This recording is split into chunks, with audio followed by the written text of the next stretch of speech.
Welcome back to the Medical Entrepreneur IV Chelation Training Series.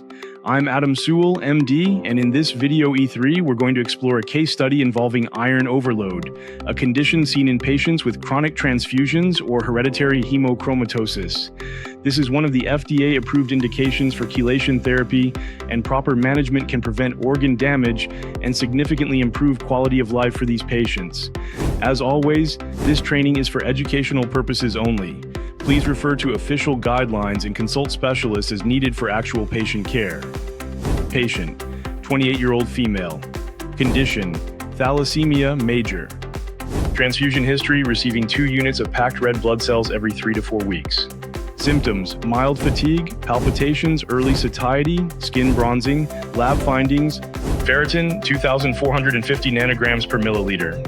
Liver MRI, mild iron deposition, cardiac T2 MRI, normal, LFTs, mildly elevated, creatinine and CBC, normal.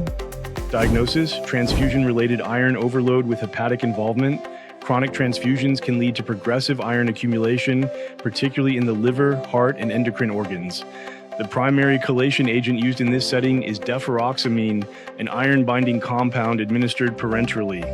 Let's walk through how to use it safely and effectively. Deferoxamine, Desferal mechanism binds free iron, forming ferroxamine, which is excreted in the urine and bile. Route IV or subcutaneous infusion. Dosing IV, 15 to 40 milligrams per kilogram per day, infused over 8 to 24 hours. Commonly 2 to 5 days per week, depending on ferritin levels and organ burden.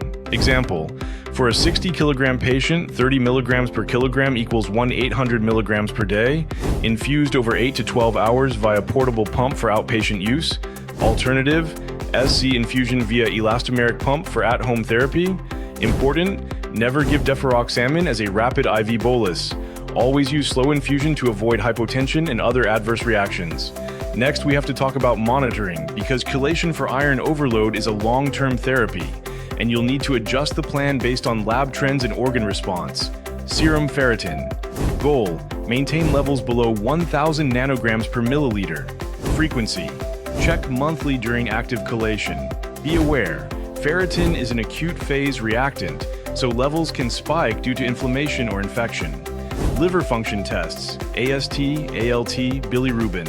Iron can accumulate in the liver and cause hepatocellular injury.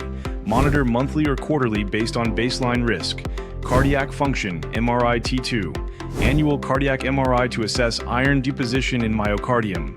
ECG and echocardiogram if symptoms arise. Renal function, creatinine, BUN, urinalysis. Although Deferoxamine is relatively safe for kidneys, monitor function during long-term use. Watch for proteinuria or any signs of renal impairment. So, how do we manage this as a sustainable outpatient service?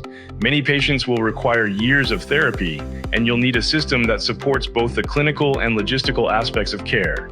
To run an effective outpatient chelation program, use infusion pumps that patients can take home or wear overnight. Partner with home infusion services for subcutaneous delivery. Schedule monthly follow-up visits to check labs, refill meds, and assess symptoms. Educate patients on signs of complications, vision or hearing changes, rare side effects of Deferoxamine, allergic reactions, dehydration or infusion site reactions. Also, reinforce adherence. Many patients feel fine for months and may want to stop early. Educate them on why chelation is preventive, not just reactive. Let's recap the key points from this case. 1. Iron overload is common in transfusion-dependent patients and should be monitored with ferritin and organ imaging. 2. Deferoxamine is the gold standard for chelation, administered via IV or SC infusion, 2 to 7 days per week. 3. Monitoring should include ferritin, liver enzymes, renal function, and cardiac MRI annually.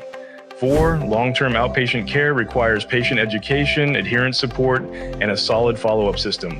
In our final clinical case, video E4, we'll explore arsenic poisoning, including acute versus chronic cases, diagnostic pearls, and chelation options like dimercaprol and DMSA. Thank you for watching video E3 of the Medical Entrepreneur IV Chelation Training Series. I'm Adam Sewell, MD, and I'll see you in the next video.